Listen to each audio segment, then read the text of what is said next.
This is a very racist society. I mean, it's pretty shocking.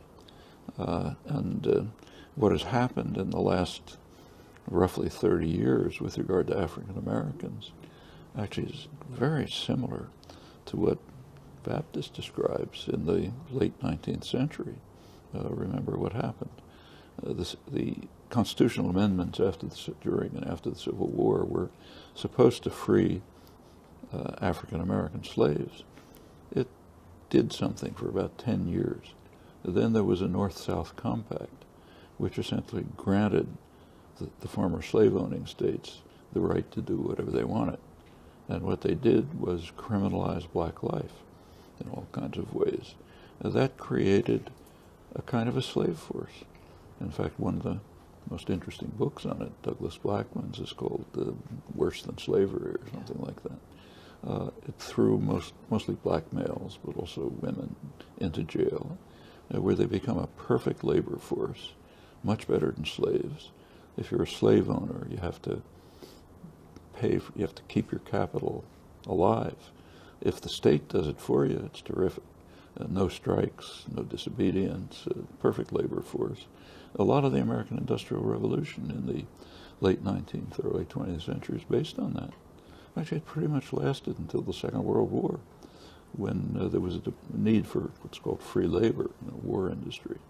After that come about two decades in which African Americans had a kind of a shot at entering the society. A black worker get a job in an auto plant. The unions were still functioning, maybe buy a small house, send his kid to college or something. By the 1970s or 80s, it's going back to criminalization of black life. It's called the drug war, which is a racist war. Ronald Reagan was an extreme racist, didn't hide it. And the whole drug war, so-called, is designed from policing up to eventual release from prison to make it impossible for the black male community and more women and more Hispanics to be part of the society.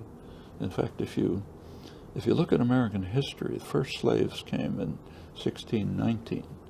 I mean, that's half a millennium. There have been about 3 or 4 decades in which African Americans had a limited degree of freedom. Not entirely, but at least some. Now, of course, it's for black elites, there's some privileges, but I'm talking about the mass of the population, which has been recriminalized and incidentally also turned into a slave labor force. There's prison labor, for example. Well, this is American history. To break out of that is no small trick. Yeah. In fact, if you take a look at the election, say the last election, in many ways it's a civil war. The red states or the Confederacy. It extends a little beyond, but that's pretty much what it is.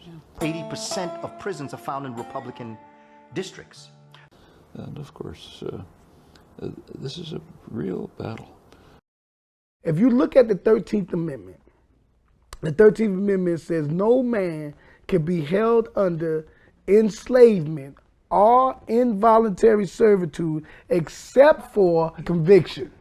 Because we got the Emancipation Proclamation and slavery has been abolished, but yet it's still written in our Constitution that it never really left.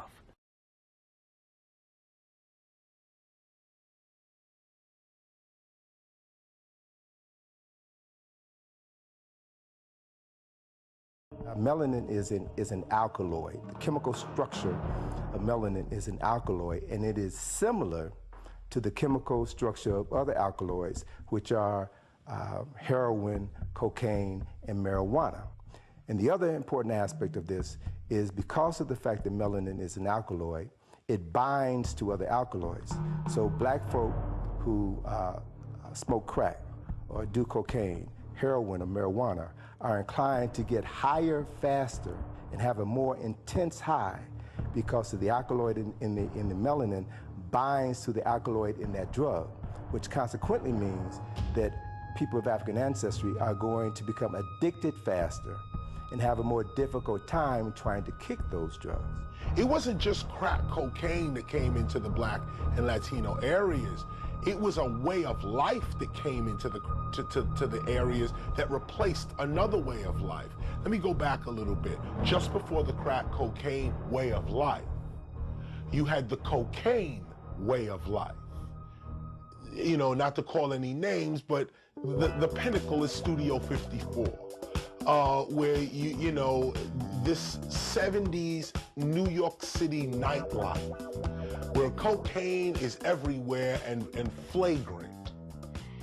In rap music, in early MC and DJing, you get MCs on the mic saying cocaine, cocaine. Somebody say blow, blow. That, all of that kind of stuff. Early parties. Before that, I'm talking just now 77, 76. Before that, go back 75, 74, 73. Heroin was the lifestyle that was pushed onto the Black and Latino community. Each one of these destructive lifestyles were introduced into the community. The youth in the country in the 60s almost brought us to the democracy we say we are. And the tyranny that rules our country by controlling the economy of this country decide to bring drugs and then use the war on drugs to create laws like the 3 strikes and you out and the Rockefeller laws that are as worse as any we saw in the Soviet Union during the Stalinist period, to put the young people in prison, many of them for the rest of their lives, for crimes that normally you would have walked after a year or 2. The 13th Amendment reads, slavery is abolished except when you are found guilty of a crime and go to jail. So prison is the slave plantation.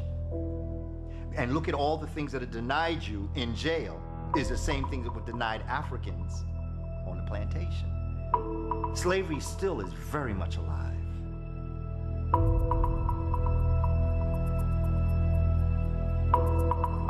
Today, there are more African American adults under correctional control in prison or jail on probation or parole than were enslaved in 1850, a decade before the Civil War began. Crime and crime rates did not drive mass incarceration to begin with. You know, incarceration rates have fluctuated over the years, gone up, gone down. Today, you know, are actually at historical lows, but incarceration rates, especially Black incarceration rates, have consistently soared regardless of whether crime is going up or going down in any given community or the nation as a whole. War on drugs, which has been a major engine of mass incarceration, has targeted poor communities of color, especially Black and brown men, even though studies have consistently shown now for decades that people of color are no more likely to use or sell illegal drugs than white. Before 1964, the prison rate in America, the majority of people in prison were white people, were white guys. But the thing is, there was no need to have a strong police presence in the Black community because Black people were already controlled by the basic laws of the land. Black people were already controlled by Jim Crow laws, signs saying Black people drink from this water fountain, Black people couldn't live in this neighborhood. So Black people were just controlled, period, at that time. Now, after the Civil Rights Bill passed in 1964, this is when the police presence became very strong in the Black community, because the average citizen couldn't control Black people like they could before then. So they came up with another strategy and had law enforcement do it. So around 1964, 65, Black communities were flooded with law enforcement. And this is why the Black Panthers was started, because of the police brutality that had started in the Black community. Prisoners themselves represent a small percentage of the population under correctional control. Like today, there's about 7.6 million people under correctional control, but only about 1.3 million are in prison of that. The rest are on probation, parole, in jail, overwhelmingly for minor nonviolent offenses and drug offenses. The problem is that even if you don't get prison time, even if you're lucky enough to get just felony probation, you're saddled for the rest of your life with a felony record. And so the question isn't, in my view, just who's in prison. The question is, who is branded a criminal or felon and must live with that label for the rest of their lives. The people said, well, if we don't need black labor anymore, what do we do with it? Well, we have to set up a system in the commercial system, or at least incorporate black people into the commercial system so that they make us money without having to do the labor of picking cotton or picking sugar cane or whatever. We're already past that. So how do we make a more sophisticated plantation where we can keep slaves? Well, let's criminalize pretty much every damn thing that we do. There are over 1 million laws on the books now. Who needs 1 million laws? Unless you want to control people's behavior. The police presence has always been in the black community because we are prisoners of war. That's number one. The original police were created to catch slaves. They were slave catchers. There was no need to police a white society. There was no need for that in early America. There was no need for that. Police even became wild when police were always about guarding property. That's what the police are about, guarding property. That's it. Their job gets stretched out to a moral responsibility and public safety and that kind of thing later on in their development. But the original concept of a police officer is to make sure your property stays with you. They are hired by the rich, first of all, to protect the rich's property.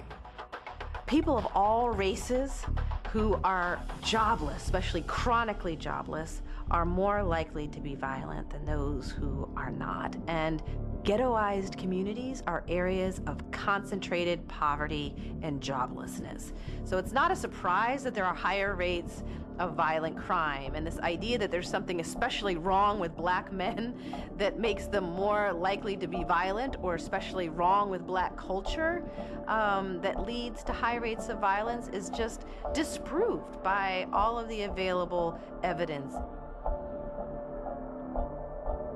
If we were to invest in education and job creation in the communities that need it most and eradicate these high levels of joblessness, we would also see the racial disparity in violent crime disappear. A lot of people don't know the original street gangs in America were European immigrants, and the movie Gangs of New York goes into that, how these Europeans came over and they formed the first street gangs in America. And the thing is, they weren't demonized. There was a wave of white crime, where white immigrants coming to the United States who were jobless and poor were engaging in high rates of crime. But the response wasn't, let's lock them all up and throw away the key. The response was, what can we do to save our young men? And they went in and invested in education and job creation and providing social services and a safety net to ensure that these young men did not slip through the cracks, and viewed them as one of us who need to be protected and saved, whereas young black men in ghettoized communities are viewed today as largely disposable. 80% of prisons are found in Republican districts because you may have a town of, let's say, 20,000 people. Let's say you have 20,000 prisoners in the prison in your community. When it's time to be taxed, when it's time to get money from the government, you have 40,000 people. And even though those other 20,000 never get money that are in prison, they're accounted for in your population.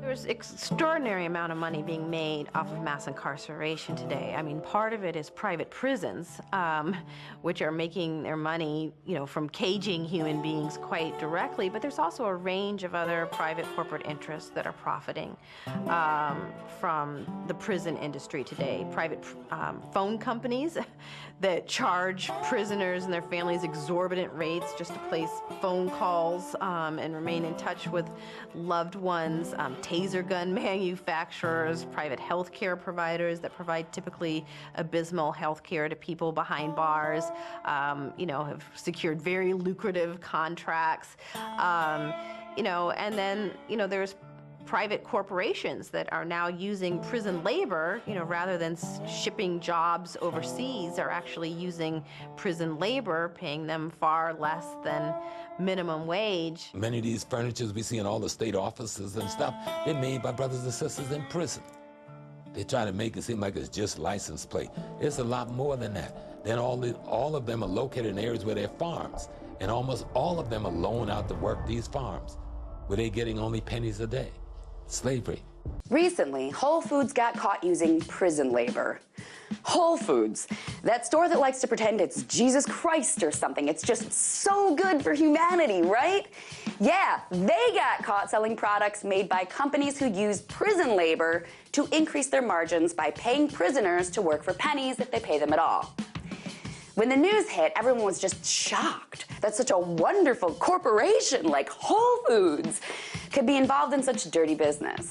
The media loved it naturally because it made for such a nice, ironic headline. So, only after receiving lots of verbal bashing, Whole Foods announced last week that they'll no longer stock products made by prison laborers sometime next year. We'll see if that actually happens. In a statement, Whole Foods tried to defend its support of our prison labor system by saying, "We do believe that voluntary work programs like this do help people learn skills to become productive members of society." But here's the thing with that garbage. In the US, prisoners can be forced to work. They can be forced to work for free, too, so there's nothing voluntary about it much of the time. And if prisoners refuse, they can face harsh punishments like the mental torture of solitary confinement, just for not making your crappy products. In the US, prison workers have sewn lingerie for Victoria's Secret. They've sewn military uniforms.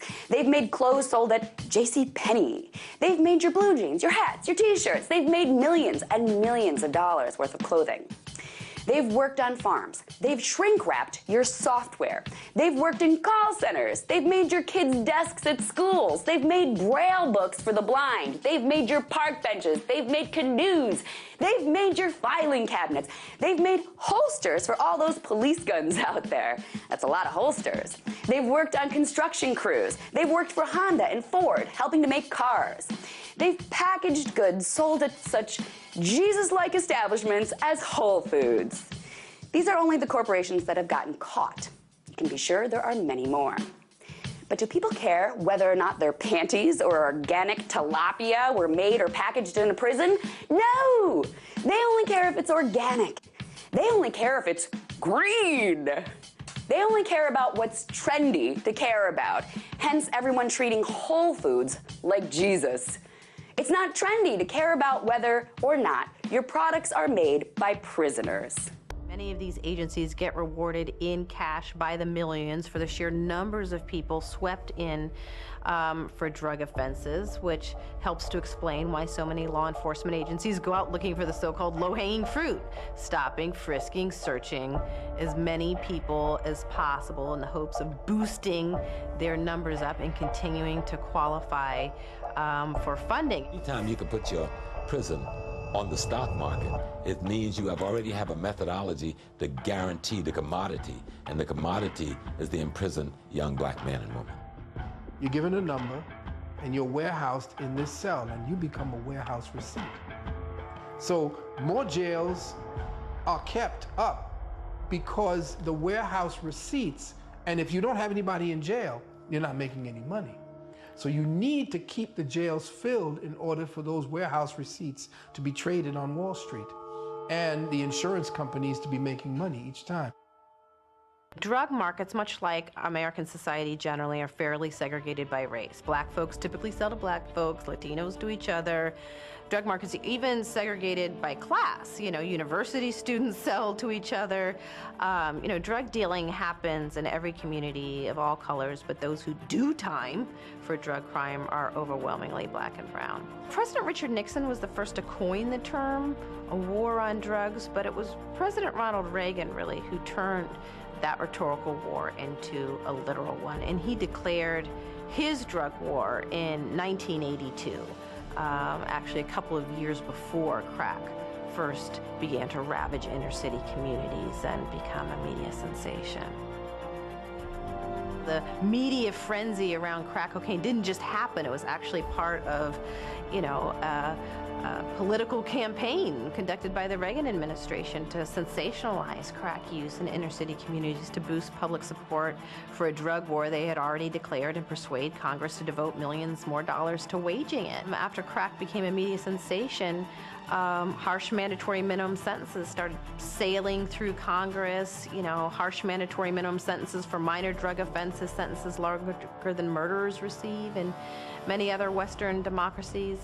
And soon Democrats began competing with Republicans to prove they could be even tougher on them, those people, than their Republican counterparts. And so it was President Bill Clinton who actually escalated the drug war far beyond what Reagan and his Republican predecessors even dreamed possible. There was a representative in Missouri named Chuck Graham, and he had a proposal. He had something called the Life for Life program. And with this program, they wanted to offer prisoners on death row lighter sentences if they were to donate one of their organs or body parts. Well, the war on drugs was part of a grand Republican Party strategy known as the Southern Strategy of using racially coded get tough appeals on issues of crime and welfare to appeal to poor and working class whites, particularly in the South, who are anxious about or resentful of many of the gains of African Americans in the civil rights movement.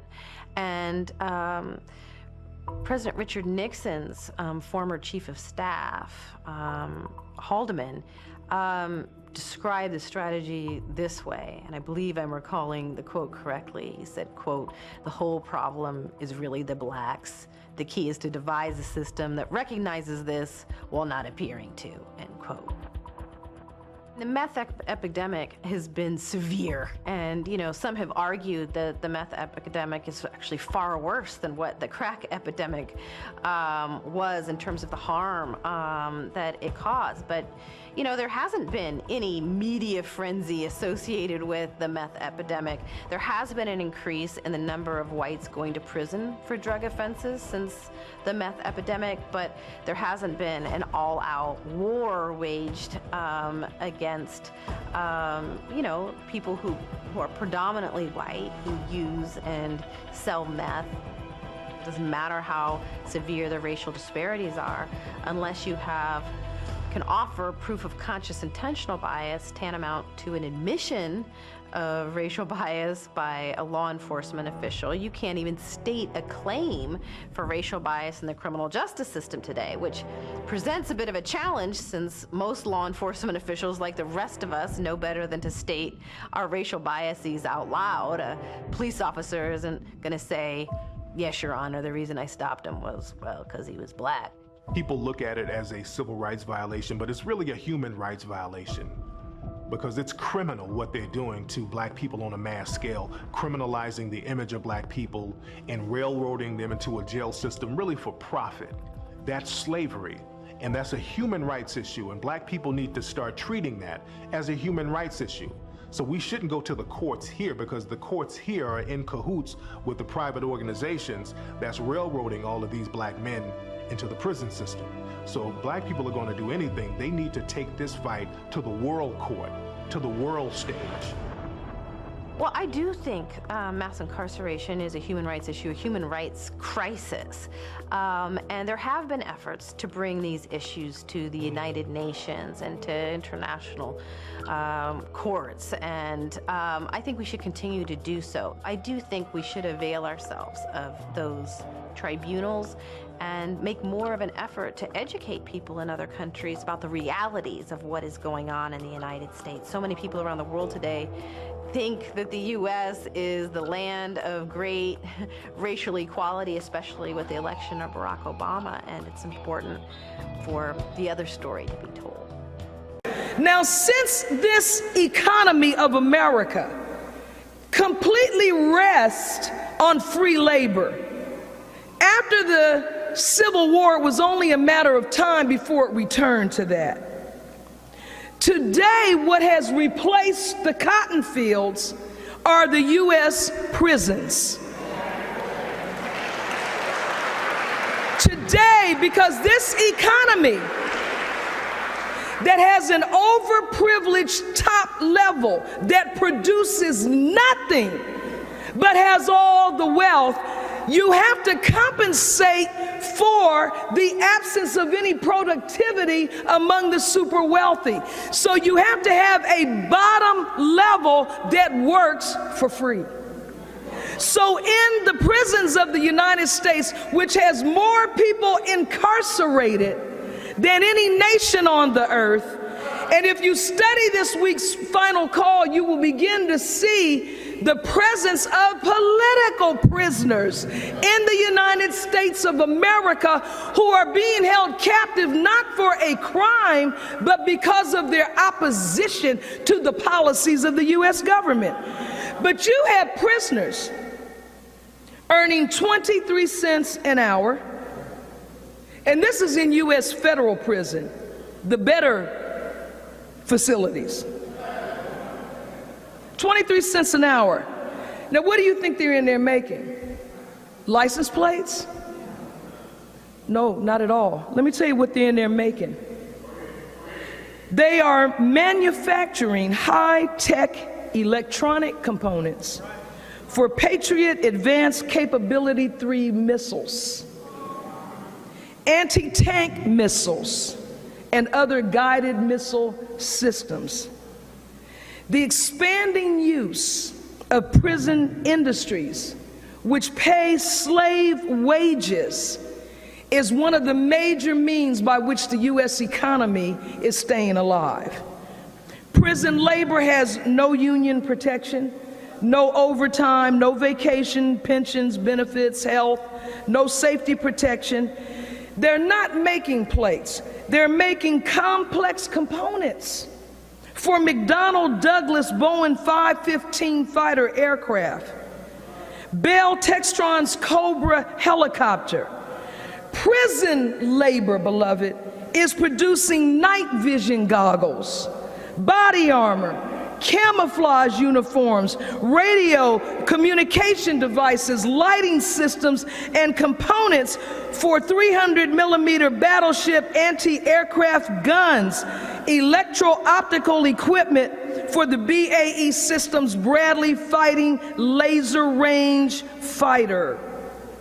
Labor in federal prisons contracted out by Unicor, previously known as Federal Prison Industries, a for-profit corporation. The United States has 5% of the world's population, but 25% of the world's prison population. Land of the free, right?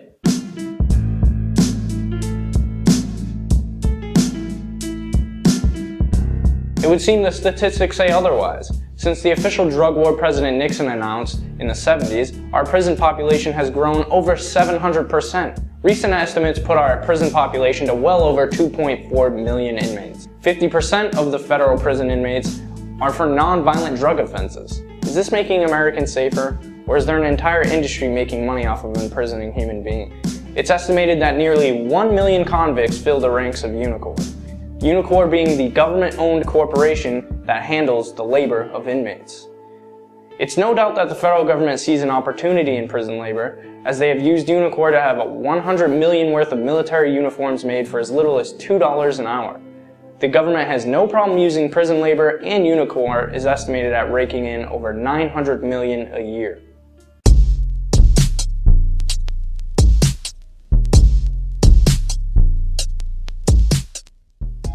McDonald's, Walmart, AT&T, Chevron, and IBM are just the names of a few companies that support this use of prison labor. Now, these companies obviously endorse the modernized form of slave labor and are benefiting off of it. It's no surprise to find out that the Correctional Vendors Association, a lobbyist group that represents companies that use prison labor, has spent well over $200,000 this year alone in shaping bills that affect mandatory minimum sentencing. Maybe these companies want people to remain in prison for their practically free labor. And so, Plantations producing cotton and rice and tobacco have been replaced with a prison industrial complex. The education system of white America that it has set up for its slaves prepares them to march dead straight into prison. This is why they are taught nothing. This is why when you go into public high schools, you go through a metal detector. You are searched. This acclimates parents and children to the prison that these children are ultimately going to, because not only can they not read or write, but they are not being taught anything of the knowledge and acceptance of themselves. Now, in Message to the Black Man, we read these words from the Honorable Elijah Muhammad. No one can enslave another if that man has equal education, knowledge. My people lack science of the right kind. Separation of the so-called Negro from the slave master is a must. It's not a recommendation. This is not a suggestion. This is a must. Now he writes on, it is the only solution to our problem. It was the only solution, according to the Bible, for Israel and Egypt. And it will prove to be the only solution for America and her slaves, whom she mockingly calls her citizens, and yet has never granted citizenship. We must keep this in mind, he writes, at all times. We are actually being mocked. I hate black people!